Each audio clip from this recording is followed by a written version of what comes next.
Without access to this pool of strains,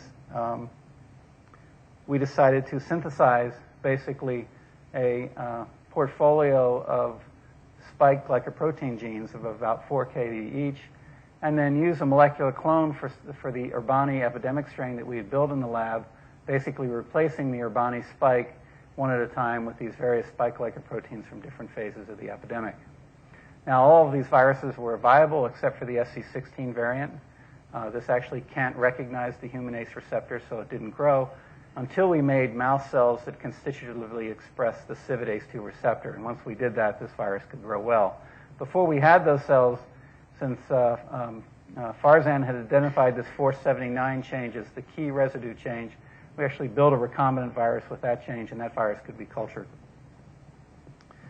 Interestingly enough, two of these, the GZO2 and the HCSC6103 viruses, actually caused lethal infection in aged animals. They produced an ARDS-like disease. SARS caused ARDS in humans, predominantly in aged populations. That's acute respiratory distress syndrome. It's a clinically devastating end-stage lung disease with about a 50% mortality rate. So these are actually some of the first real good animal models for SARS infection. Now, these viruses replicate, the human epidemic strains replicate efficiently in human airway epithelial cultures. These are cultures that are derived from cells lining the trachea of transplant patients. You can actually culture them on liquid air interfaces, and they take on the architecture of the human airway. SARS coronavirus, all the epidemic strains actually like to infect ciliated cells, and these epidemic strains replicate very efficiently. The animal strains, however, do not.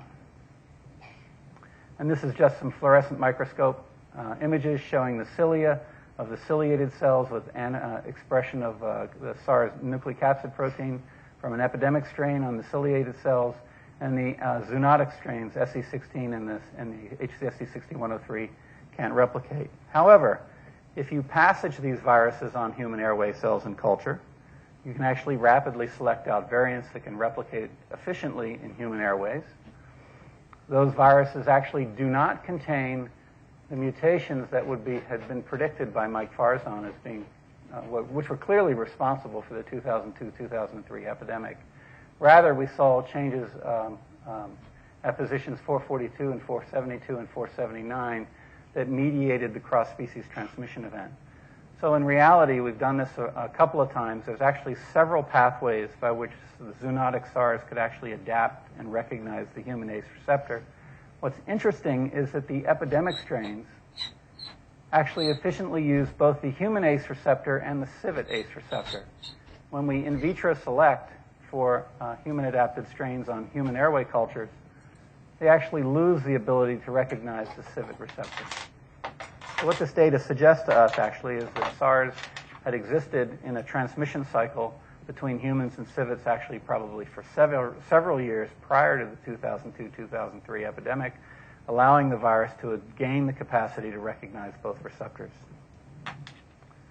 Okay, so those were the easy ones to do. Oh, the application. So now that we had a large panel of variant viruses, we could use those for therapeutic testing or for vaccines.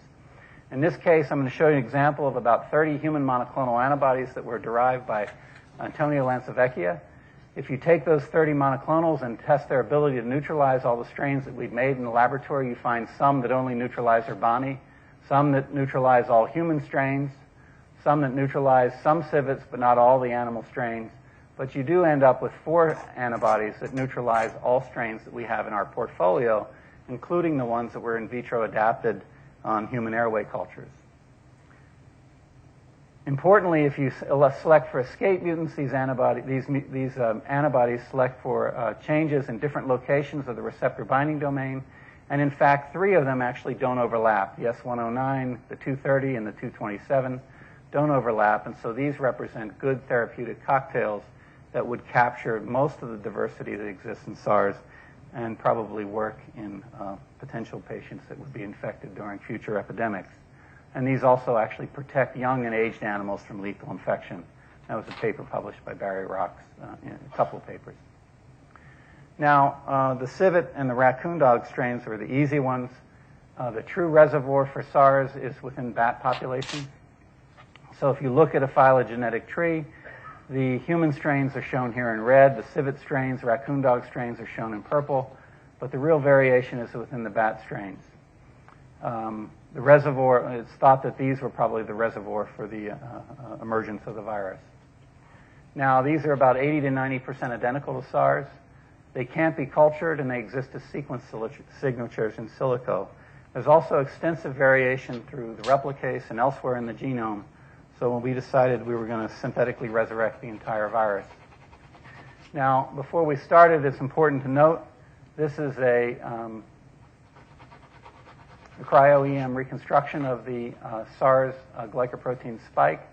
Notice that there are 3 receptor binding domains shown here with bubbles that actually engage the ACE2 receptor. If you look at the sequence, the receptor binding domain shown here in yellow, there's a large amount of sequence variation, especially within the contact interface residues that engage the human ACE receptor. And in fact, there's only 4 of 13 contact interface residues that are retained in these bat strains. So we don't actually think it's going to use the human ACE receptor to get into cells. In fact, we think we're going to have a tough time culturing this virus. Now, it's important to note that the SARS-RBD that was identified has been proposed by a couple of groups that it may have been introduced by recombination processes from unknown strains that haven't yet been identified, and that led to the initial cross-species transmission events. Now, to get back to the issue of in silico sequences, they actually represent hypothetical viruses. Most synthetic viruses that have been resurrected to this point, actually we knew that the sequence was infectious. In this case, we actually don't know which of the sequences in GenBank were infectious, if any. So to do that, with an error rate in GenBank ranging from about 1 to 500 to 1 to 10,000, depending on who did the sequence, we had to do extensive bioinformatic analysis to identify what we thought was the likely consensus sequence. None of the strains that we actually saw we thought were completely correct.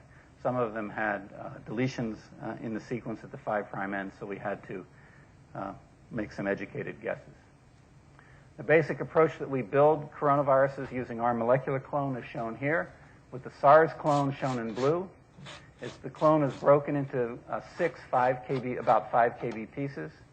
Each piece is flanked by bagel 1 restriction endonuclease sites. These are class 2S restriction enzymes that recognize a palindromic sequence but cut and leave asymmetric ends.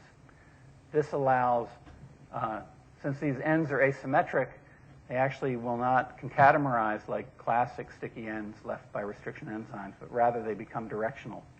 So if you end clone A with a bagel site that leaves 1 3-nucleotide overhang and the 5' end of the B fragment with the complementary 3-nucleotide overhang, they go together directly.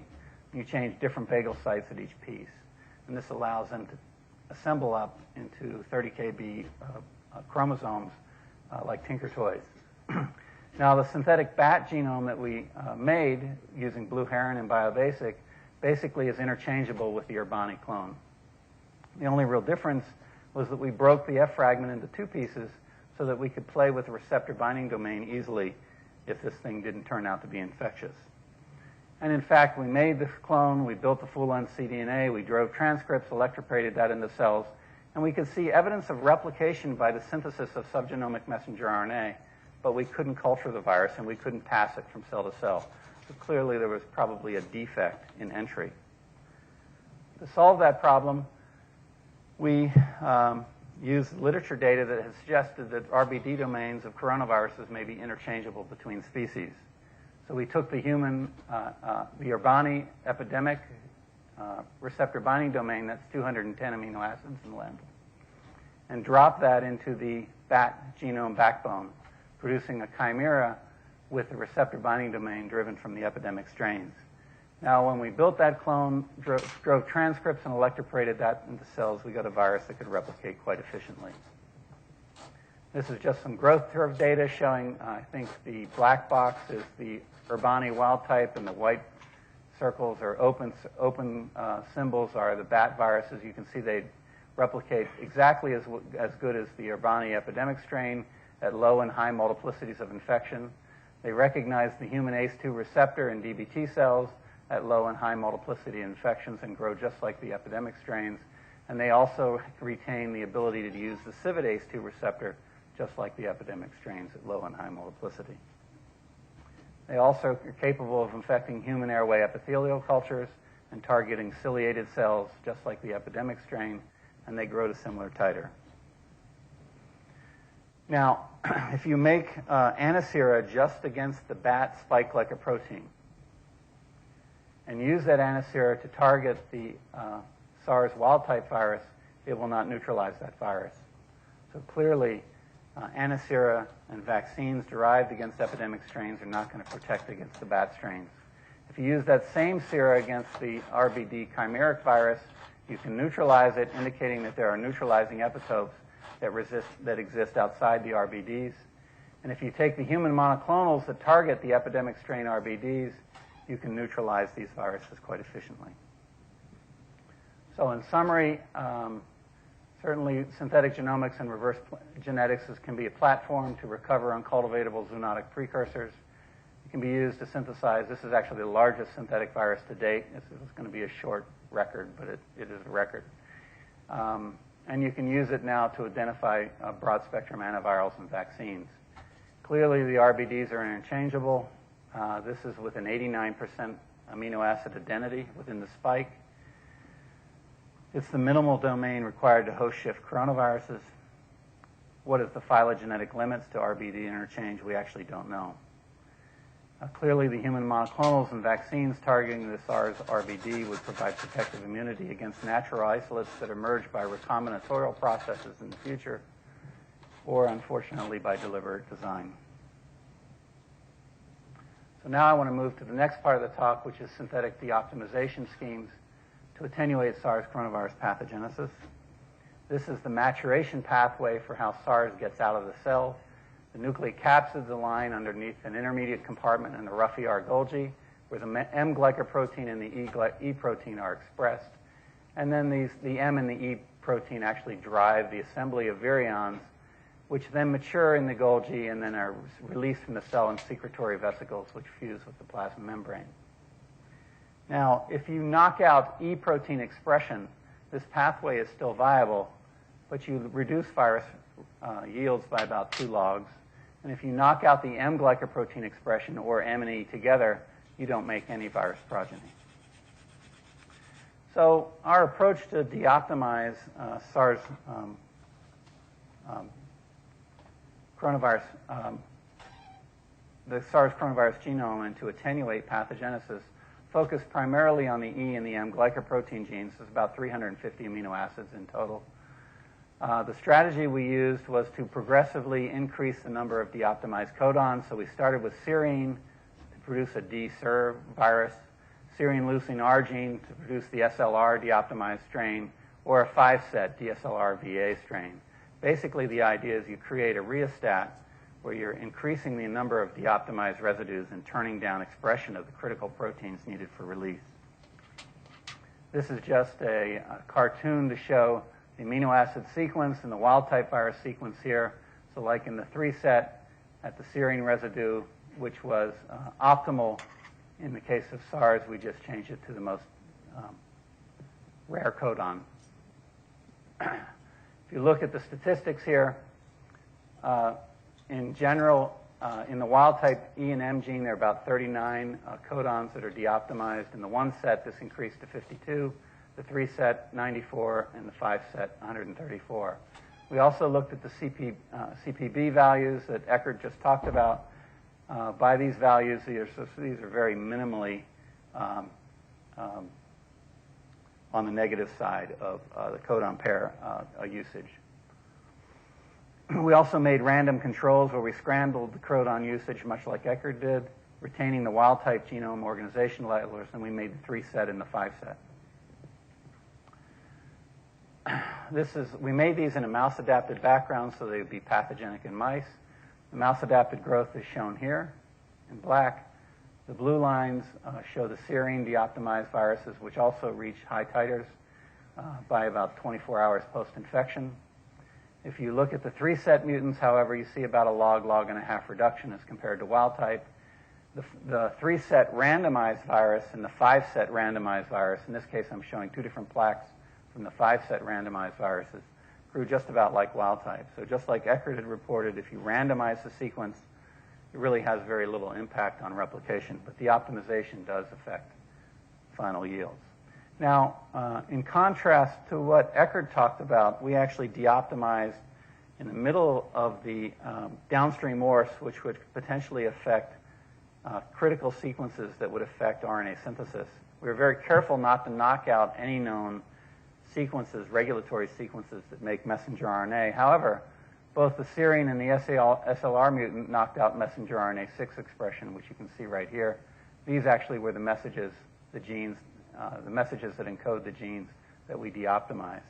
And so we actually found some evidence of long-range RNA-RNA interactions that are regulatory elements that we're trying to decipher. The 5-set de-optimized strains showed no CPE in culture.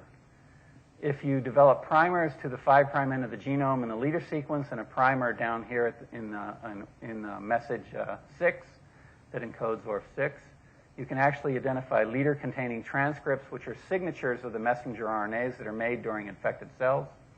In these cultures, you can see evidence of message 6, 5, 4, and 3. This is at day 1 post-transfection. Even by day 10, you can still see these transcripts in infected cells, and they continue at that level with about 5 passages at 5-day intervals. But you actually never can actually see a virus. You can never plaque a virus. You can never actually show a virus as they're producing CPE. So 5-set de-optimizations really downregulated the production of infectious virions and the ability of these viruses to produce a significant amount of CPE. We can get around this probably by expressing helper cells that make the M gene, but we haven't done that yet. Now, we've looked at the pathogenesis of these isolates in mice. In this case, we're infecting with about 10 LD50. The mouse-adapted strain, wild-type parent strain, kills the animals in about 4 days from severe pneumonia.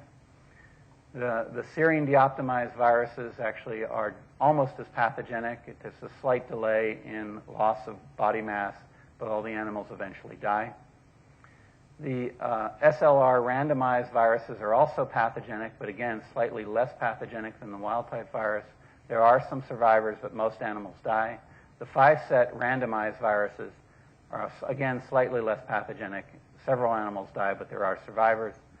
But the 3-set de-optimized viruses, none of the animals died. There was transient weight loss, and the animals recovered. Virus titers within the mice were actually about the same with the wild type, the single de-optimized codon, or the 3-set de-optimized codon viruses.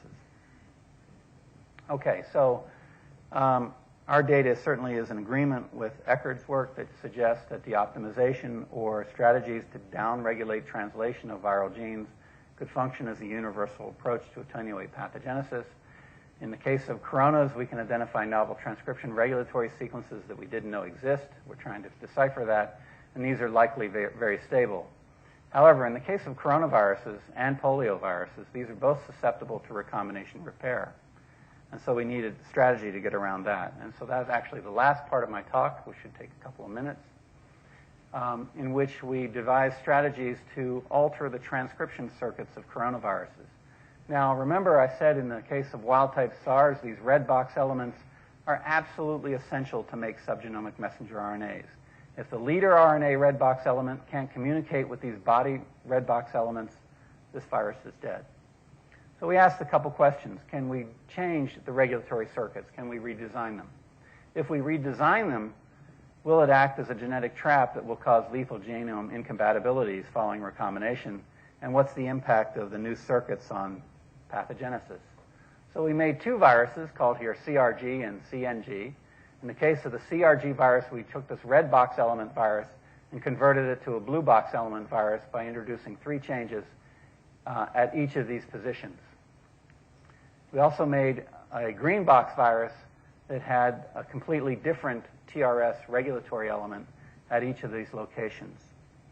Now, these viruses were viable. They grow to 10 to the 7th. They're small plaque mutants, but they grow just as well as wild type, and they produce all the appropriate subgenomic messenger RNAs. And if you're interested, take a look at this paper. So the answer is yes. Does it affect recombination repair? The answer is yes. That's also in that paper. I don't have time to go through the data. The idea is if a recombination event occurs, you end up with viruses with scrambled regulatory elements, so the red box elements can't communicate with the blue box elements and the virus dies. So it's a genetic trap and it's triggered after recombination repair. So how does this affect pathogenesis? Now this is young 10-week-old animals infected with the mouse-adapted virus or wild-type SARS. SARS just replicates in mice. It produces no disease in young animals. The mouse-adapted strain causes a lethal disease within 4 days. We put the CRG in both backgrounds. In the wild-type background, again, we see no weight loss in the animals or death. In the mouse-adapted strain, when you introduce the CRG the new regulatory network, you completely attenuate pathogenesis. If you look at virus titers, however, virus titers in young animals are pretty much similar to the parent strains. So this actually challenges a current sort of an existing paradigm in virology that to attenuate pathogenesis, you have to knock down replication, and that's not the case with these viruses. We also looked in old animals. In the case of old animals, the MA15 virus kills the animals in about 3 days.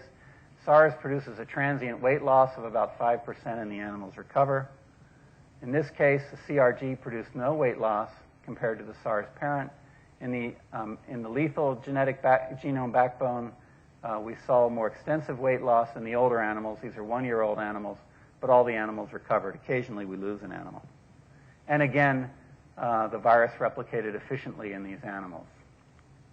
So we think that rewiring the regulatory network of a virus can attenuate pathogenesis. Could it function as a vaccine?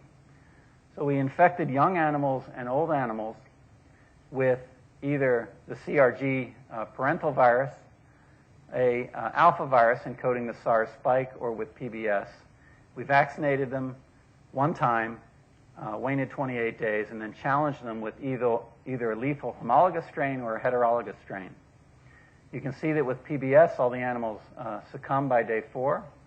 In the single vaccinated alpha virus vaccine encoding the SARS spike, you see morbidity, very little mortality, and the animals recover. There is a lot of virus and a lot of pathology in the lungs. The HCSC6103 virus is only lethal and only produces disease in old animals and young animals that just replicated, but not within the CRG. It did replicate some in the VRPS. Now, in the older animals, you can see that the vaccine cocktails, via the alpha virus vaccines and PBS, the animals died with the homologous and with the heterologous challenge. And again, the live attenuated rewired viruses protected against both. So in summary, transcription circuit redesign can attenuate coronavirus pathogenesis. We actually think it should function as a universal platform to attenuate current and future emerging coronaviruses of the future. It also protects against recombination repair mechanisms. You can blend this with codon deoptimization to really provide a good strategy to make live attenuated viruses. They protect young and old animals. Since SARS targeted elderly populations, this is currently the only vaccine that works in this population. Killed vaccines don't. And I think the combination of synthetic genomics and family-specific universal attenuation schemes can achieve a goal of rapidly producing candidate live virus vaccines within about 2 weeks of identifying the sequence of a newly emerging pathogen. So the people that did this work included Boyd Yount, Barry Rocks, Damon Deming, Eric Donaldson, Tim Sheehan, and Matt Freeman.